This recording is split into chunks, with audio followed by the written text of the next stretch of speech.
नमस्कार, मी भाऊ तोरसेकर. तुम्ही बघत आहात प्रतिपक्ष. मित्रांनो, आपल्या मनात काही लोकांविषयी, काही व्यक्तींविषयी एक मतभिन्नता असली तरी आदर असतो. आणि अशी माणसं जेव्हा विचित्र विक्षिप्त वागतात तेव्हा खंत वाटते. सुशीलकुमार शिंदे हे असं एक व्यक्तिमत्व आहे की ते हसरे, सगळ्यांशी जुळवून घेणारे, सगळ्या समाजाच्या घटकामध्ये ज्यांच्याविषयी आदराची भावना दीर्घकाळ राहिलेली आहे, असा माणूस जेव्हा काहीतरी अनावश्यक बोलून स्वतःकडे रोष ओढवून घेतो तेव्हा वाईट पण वाटतं. शरद पवारांवर मी सडकून टीका करतो. सुशीलकुमार शिंदे यांचं राजकारण मला कधी आवडलं अशातला भाग नाही, पण हा मात्र सुसंस्कृत सभ्य माणूस आहे असं मी मानत होतो. पण काल परवा त्यांनी अचानक जे काही वक्तव्य केलं ते खरोखरच धक्कादायक होतं. खरोखर धक्कादायक होतं. आपल्याला भाजपच्या एका खूप बड्या नेत्याकडून ऑफर मिळाली. हे असं पिल्लू सोडून जाण्याची सुशीलकुमारांना काय गरज होती हे मला कळलेलं नाही. एक तर वय त्यांच्याबरोबर नाही, कारण त्याविषयी बोलताना नंतर त्यांनीच स्वतः आता आपण 83 वर्षाचे आहोत, म्हणजे ॲक्टिव्ह पॉलिटिक्समध्ये आपण निरुपयोगी आहोत हे स्वतःच सांगून टाकलं. मग ऑफर नेमकी कशासाठी असेल? मित्रांनो, ऑफर असते तेव्हा देवाणघेवाण असते. असं सुशीलकुमार शिंदे भाजपला काय देऊ शकणार आहेत यालाही महत्त्व आहे. आणि ज्यावेळेला त्यांच्यामुळे कुठचीही भर भाजपच्या राजकीय फायद्यामध्ये पडणार नसेल तर मग सुशीलकुमारांना भाजप ऑफर कशाला देईल? आणि नसेल तर असं वक्तव्य करून सुशीलकुमार यांनी नेमकं मिळवलं काय असा प्रश्न पडतो.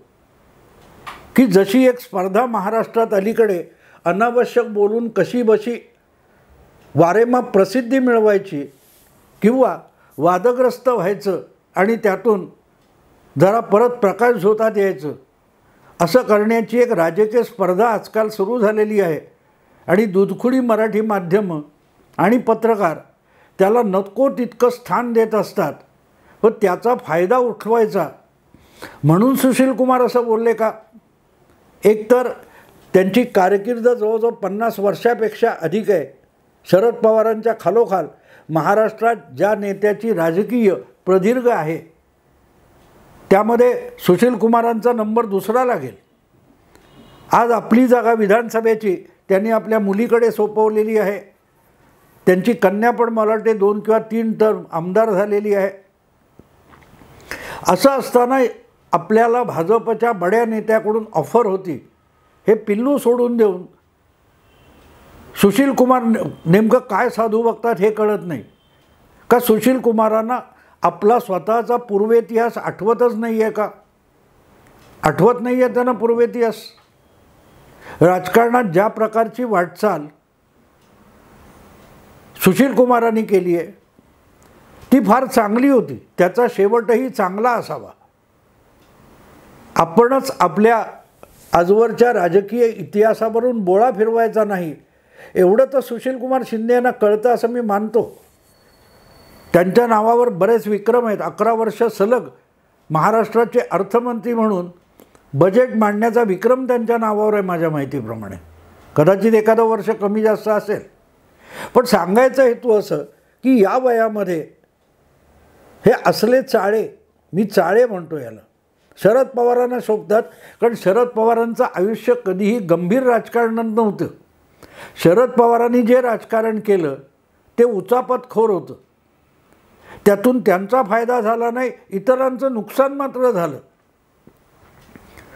सुशीलकुमार आता उतार वयामध्ये नेमक्या त्या दिशेने वाटचाल करायला निघालेत का? कारण जी काय माहिती माझ्यासारख्याने ऐकलेली आहे की सुशीलकुमारांना मुळातच राजकारणात आणणारे शरद पवारच होते.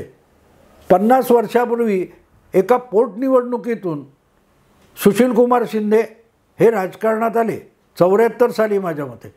1972 साली त्यांना विधानसभेची निवडणूक लढवायची होती आणि त्यासाठी सरकारी नोकरी सोडून ते राजकारणात आले होते आणि पवारांच्या आग्रहाखातर आणि विनंतीमुळे असेल पण ते आले होते. पण 1972ची जी निवडणूक होती बांगला युद्धानंतर झालेली विधानसभेची, तेव्हा त्यांना उमेदवारी पाहिजे होती, ती मिळाली नाही.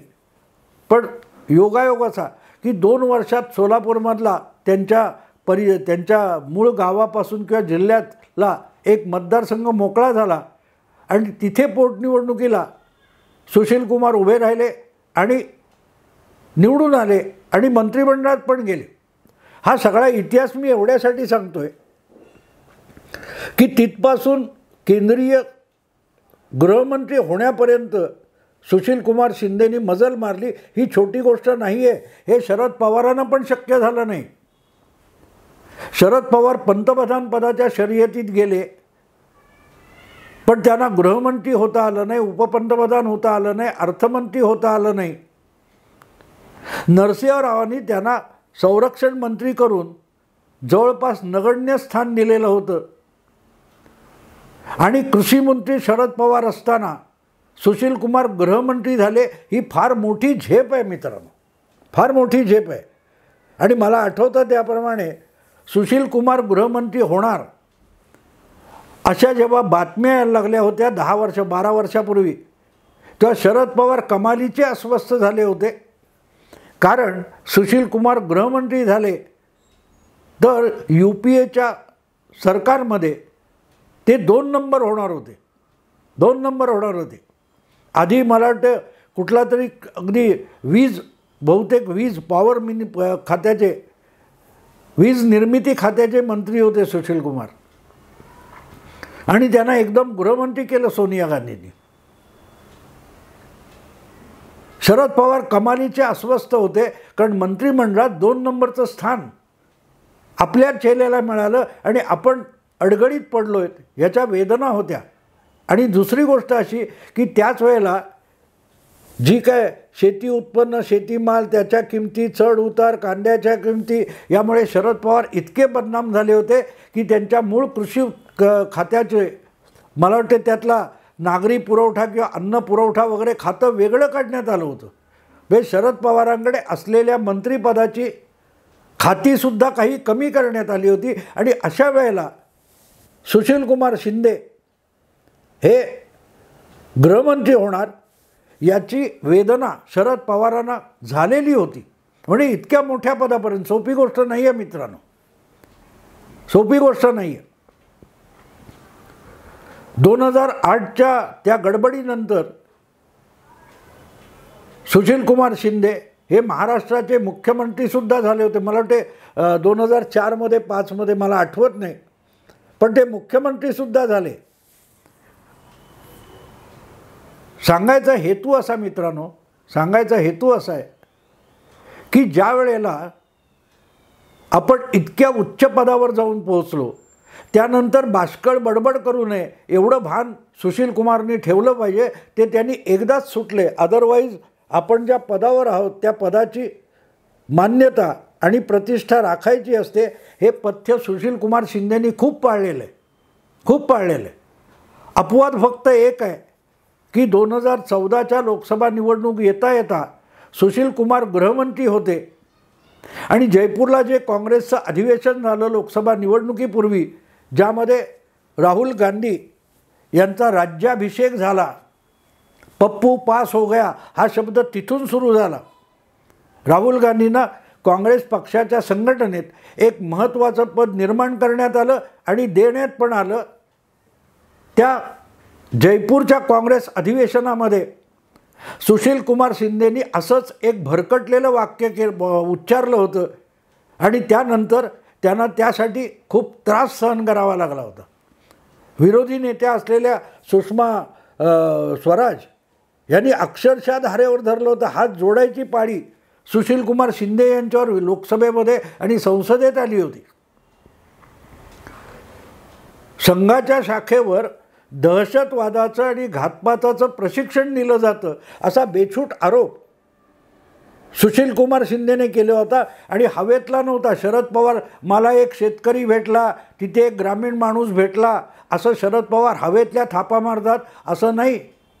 सुशीलकुमार शिंदेनी डायरेक्ट गुप्तचर विभागाचा रिपोर्ट असा उल्लेख केला होता आणि त्यामुळे संसदेमध्ये विरोधी नेत्या सुषमा स्वराज यांनी सुशीलकुमारांना धारेवर धरलं होतं. एकदा तो विषय गुंडाळा, आणखीन तो विषय वाढवू नका म्हणून संसदेमध्ये सुशीलकुमारांनी हात जोडलेले पण मला आठवतात. चित्रण कुठेतरी मी बघितलं होतं. ते त्यांनी बोलायची गरज नव्हती, पण सोनिया गांधींना, प्रियंका वाड्रांना, राहुल गांधींना खुश करण्यासाठी सुशीलकुमार तसं बोलले होते. अन्यथा त्यांच्या तोंडून अशी काही विचित्र वाक्य गेली, वक्तव्य झाली आणि सुशीलकुमारांना शरणागत व्हावं लागलं, मान खाली घालावी लागलं. अशी त्यांची कारकीर्द नाही आहे जी शरद पवारांची आहे. पण पवार आणि सुशीलकुमार हे अत्यंत जवळचे आणि समांतर चाललेले महाराष्ट्रातले दोन राजकारणी आहेत. शरद पवारांवर वारंवार पाठीत खंजीर खुपसला, वसंतदादांच्या पाठीत खंजीर खुपसला असा जो आरोप होतो, त्यातले एक साथीदार सुशीलकुमार शिंदेसुद्धा होते. 78 साली मुख्यमंत्रीपद मिळवण्यासाठी शरद पवारांनी ज्या काय कसरती केल्या, उचापती केल्या, तेव्हा वसंतदादांच्या मंत्रिमंडळातून 4 मंत्री बाहेर पडले होते. त्यातल्या एका मंत्र्याचं नावसुद्धा सुशीलकुमार शिंदे होतं. शरद पवार, सुशीलकुमार शिंदे, त्याच्यानंतर प्रकाश सोळंके, सुंदरराव सोळंके, हे मला वाटते प्रकाश सोळंकेंचे वडील आहेत का मला माहीत नाही, पण सुंदरराव सोळंके हे तिसरं नाव होतं आणि मला वाटतं दत्ता मेघे हे चौथं नाव होतं. या 4 लोकांनी अचानक वसंतदादा मंत्रिमंडळातून राजीनामे दिले आणि अधिवेशन चालू असताना, विधानसभेचं, विधिमंडळाचं अधिवेशन चालू असताना वसंतदादा तिरपुडे यांचं सरकार कोसळलं होतं आणि शरद पवार मुख्यमंत्री झाले होते. तेव्हा शरद पवार म्हटलं की वसंतदादांच्या पाठीत खंजीर खुपसणारे याची चर्चा खूप होते. पण त्यांचे जे इतर सहकारी होते, आणखीन 3 आणि 20 आमदार होते, त्यांचा उल्लेख सहसा होत नाही. तर त्या 4 मंत्र्यांपैकी एक सुशीलकुमार होते. पण हा आरोप, पाठीत खंजीर खुपसणे, हा शरद पवारांवर वारंवार होत राहिला. तरी साथीदार असूनही सुशीलकुमार शिंदे यांच्यावर तो आरोप कधीही झाला नाही. म्हणजे सुरुवातीच्या काळात झाला असेल, पण नंतरच्या काळात लोक विसरून गेले 40 वर्षात की त्या पाठीत खंजीर खुपसण्याच्या टोळीमध्ये सुशीलकुमार शिंदेंचा सुद्धा समावेश होता. त्याच्यावर कधी चर्चा झाली नाही. आज पण कुठेही विषय आला की शरद पवारांवर पाठीत खंजीर खुपसला हे अगत्याने सांगितलं जातं. पण सुशीलकुमार शिंदे त्यातून सही सलामत निसटलेले आहेत. हा सगळा इतिहास तेवढ्यासाठी सांगतोय मित्रांनो. आणि आता वय झालं आहे, त्यांनी स्वतः सांगितलं माझं वय आता 83 झालं आहे. मग 83 झाल्यानंतर ज्या काळजीपूर्वक वक्तव्य करावी हे भान सुटलं कसं? मला खंत एवढ्यासाठी वाटते की मी सुशीलकुमारांना उठता बसता टीका करणारा नाही आहे. त्यावेळेला ते गृहमंत्री असताना हा जो विषय सांगितला, संघाच्या शाखेमधले घातपात वगैरे वगैरे, कधी काळी सोलापूरमध्ये सावरकरांच्या स्मारकाचं उद्घाटन सुशीलकुमारांनी केलेलं आहे. ते इतक्या टोकाचे हिंदुत्ववादी झाले, आपले हिंदू विरोधी झाले, राहुल गांधी, सोनिया गांधींना खुश करण्यासाठी, की थेट संघावर दहशतवादाचं प्रशिक्षण इतका आरोप करण्यापर्यंत गेले. याला तोल सुटणं म्हणतात मित्रांनो. आणि आता तर मला त्याच्या पलीकडचा तोल सुटला असं वाटतं, कारण हे विधान अत्यंत बिनबुडाचं आहे. कोणीही तुम्हाला ऑफर देईल तर ती ऑफर त्यालाही फायदेशीर असली पाहिजे. भाजपच्या लोकांना आज याचा फायदा काय आहे याचा खुलासा निदान सुशीलकुमार शिंदेंना करता आला पाहिजे. त्याने आणखीन पुढे खुलासा केला आहे. प्रणितीचं मला माहीत नाही, प्रणिती स्वतंत्र विचाराची आहे आपली कन्या, पण पण मी जाणार नाही. जाणार नव्हता तर याचा उल्लेखसुद्धा करण्याची गरज नव्हती. आपलं स्थान आता काँग्रेस पक्षात सुद्धा डळमळीत राहिले, कारण एकूण देशाच्या राजकारणात काँग्रेस पक्षाचं स्थानसुद्धा पुरतं डळमळीत झालेलं आहे. ज्या पक्षाला भविष्य नाही अशा पक्षात आपण निष्ठावान राहणार आहोत असं सांगून सुशील कुमारांनी नेमकं मिळवलं काय, आणि आपल्या निष्ठा सिद्ध करण्यासाठी ज्या वेळेला त्यांना भाजपचा आधार घ्यावा लागतो तेव्हा ते एक गोष्ट विसरतात की सुशील कुमार शिंदे यांनी भाजपवर आणि संघावर शाखांमध्ये दहशतवादाचं प्रशिक्षण दिलं जातं असा आरोप केलेला आहे. त्यामुळे सुशील कुमार शिंदेंचा भाजपला किती फायदा होईल माहीत नाही, पण भाजप आणि त्याची मातृसंस्था राष्ट्रीय स्वयंसेवक संघ यामध्ये कमालीची नाराजी पसरेल. कारण जे काय हिंदू दहशतवाद हा शब्द प्रस्थापित करण्याचा 10 वर्षापूर्वी 12 वर्षापूर्वी प्रयास झाला, त्यातला एक महत्त्वाचा आधारस्तंभ सुशील कुमार शिंदे यांचं हे वक्तव्य होतं. अशा माणसाला या वयामध्ये भाजपत घेऊन नेमकं काय साधू शकतंय आणि भाजपला त्याची गरज आहे का? जो सुशील कुमार शिंदे यांचा बालेकिल्ला मानला जातो सोलापूर जिल्हा, त्याच सोलापूर जिल्ह्यातला लोकसभेचा सोलापूर मतदारसंघ जो आहे त्या मतदारसंघात लागोपाठ 2दा सुशील कुमार शिंदे यांचा भाजपच्या उमेदवाराने लगातार 2दा पराभव केलेला आहे. जिंकलेला एखादा उमेदवार दुसऱ्या पक्षातला आपल्या पक्षामध्ये आणणं समजू शकतं, ती गोष्ट समजू शकते. पण ज्या पक्षाचा एवढा मोठा उमेदवार आपण पराभूत केला आहे त्याला बोलवणं हे कुठल्या तर्कशास्त्रामध्ये बसतं? हे सुशील कुमारांनी निदान सांगावं की मी भाजपमध्ये आल्यामुळे भाजपचा असा फायदा होण्याची शक्यता आहे आणि म्हणून मला अशी ऑफर आली. ऑफर म्हणजे काय असते? एखादं टेंडर निघतं किंवा एखादी वस्तू विकायची असते किंवा जिओ वगैरे मोबाईलच्या वेगवेगळ्या ऑफर्स असतात. त्या ऑफर्स कंपनीलाही लाभदायक असतात आणि जे लोक ती ऑफर घेणार आहेत त्यांच्यासाठी सुद्धा लाभदायक असतात. भाजपत जाणं सुशील कुमारांना कुठे लाभदायक आहे माहिती नाही, आणि भाजपला सुशील कुमार त्यांच्या पक्षात आल्यामुळे कुठला लाभ होणार आहे याचाही खुलासा कोणी करू शकत नाही, खुद्द सुशील कुमार शिंदे करू शकत नाहीत. मग ही असले अफवा किंवा पुड्या सोडण्यातून स्वस्तातली प्रसिद्धी मिळवणं या पलीकडे दुसरा काय हेतू असू शकतो? मला वाटतं बावनकुळे किंवा चंद्रकांतदादा पाटील यांनी याविषयी केलेला खुलासा मला अधिक तर्कशुद्ध वाटतं. जाता जाता कोणीतरी गमतीत बोललं असेल, किती दिवस तिकडे बसणार, चला या आमच्याकडे, असं कोणी नितीन गडकरी वगैरे यासारखे जे हसत खेळत बोलणारे थट्टा मस्करी करणारे भाजपचे नेते आहेत, नितीन गडकरी असं बोलू शकतात गमतीने, पण ते गमतीने असतं. अशा गोष्टी डंका पिटून ढिंडोरा पिटून होत नसतात. आणि ज्याला ऑफर आहे त्यानेच बोलायचं का? असेल ऑफर आणि त्यामध्ये किंचित जरी गांभीर्य असलं तरीही ती बाब गोपनीय ठेवली जाते. आणि एवढं जर सगळं सांगायचं तर सुशील कुमार शिंदे यांनी समोरच्याचं नाव सांगून टाकायचं होतं. 2.5 दिवसांच्या सरकारविषयी गौप्यस्फोट करताना देवेंद्र फडणवीसांनी शरद पवारांचं नाव घेतलं नाही, पण शरद पवारांचा चेहरा समोर यावा म्हणून राष्ट्रवादीच्या सर्वोच्च नेता असा स्पष्ट उल्लेख केला होता. परत विचारल्यानंतर ते शरद पवारांचं फडणवीस नाव घेत नव्हते, पण सर्वोच्च नेता असं म्हणत होते. याचा अर्थ शरद पवार सोडून राष्ट्रवादीत तेव्हा कोणी सर्वोच्च नेता दुसरा नव्हता. आपण जेव्हा बडा नेता म्हणतो तेव्हा भाजपमध्ये आज 100 पेक्षा अधिक बडे नेते आहेत.